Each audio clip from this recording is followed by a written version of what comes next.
बनाए हैं, भारत की इसमें प्रतिष्ठा बनी है। ये सारे एग्जामिनेशन को निंदित करते हुए राहुल गांधी जी भारत को ही निंदा पहुंचाए हैं।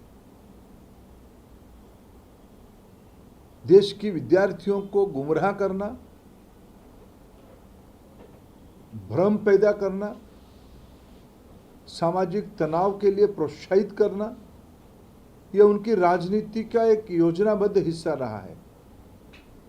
देश में लगातार चुनाव पराजय को स्वीकार नहीं करने के कारण अनर्की, सिविल अनरेस्ट उनकी रणनीति की हिस्सा बनी हुई है।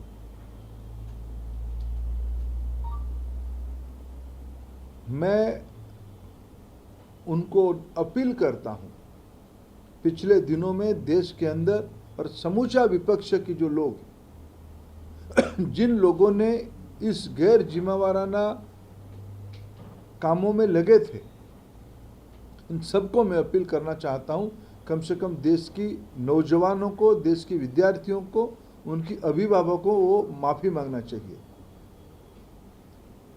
राजनीतिक विषय अलग हो सकती है, लेकिन देश की विद्या, मैं शुरू से कह रहा हूं, मैं राजनीतिक भाषा नहीं बोलना चाहता हूं।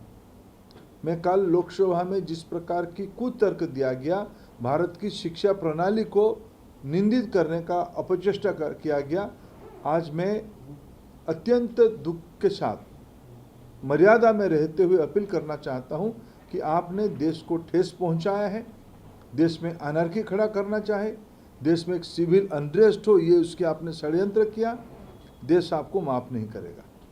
राजनीतिक प्रतिद्वंदिता अलग हो सकती है, राजनीतिक वाद विवाद अलग हो सकती है, लेकिन देश के विद्यार्थी बच्चे सभी के हैं, ये कोई पार्टी के नहीं होते हैं। उनकी खुशी, उनकी नाराजगी हम सभी के हैं। इसलिए मैं पिछले लगभग 2 महीने से सारा विषय को बड़े बारीकी से सरकार की ओर से हम देख रहे थे और संभाल भी रहे थे। हम भी कोशिश कर रहे थे कि कोई किसी भी प्रकार की हमारी वाणी के कारण किसी को आहत ना पहुंचे।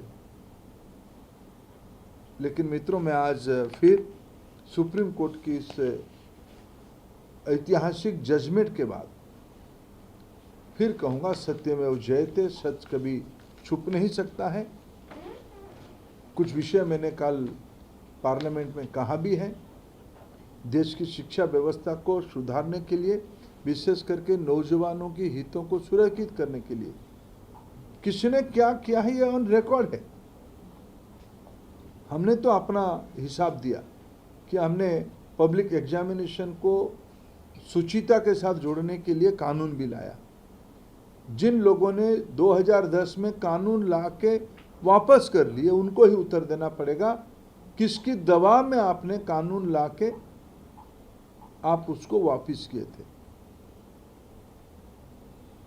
ये सारा विषय समाज के सामने अभी चर्चित है, उसमें सबको अपना अपना उत्तर देना ही पड़ेगा।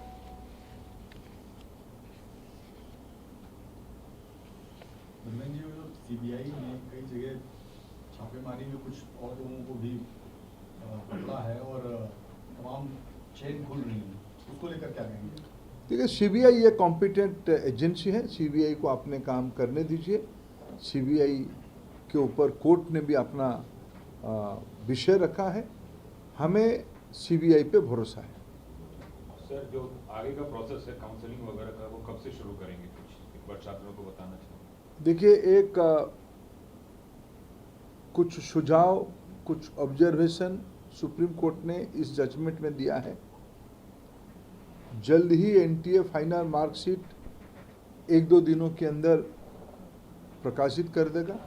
वो स्वास्थ्य विभाग या एनएमसी के पास चला जाएगा।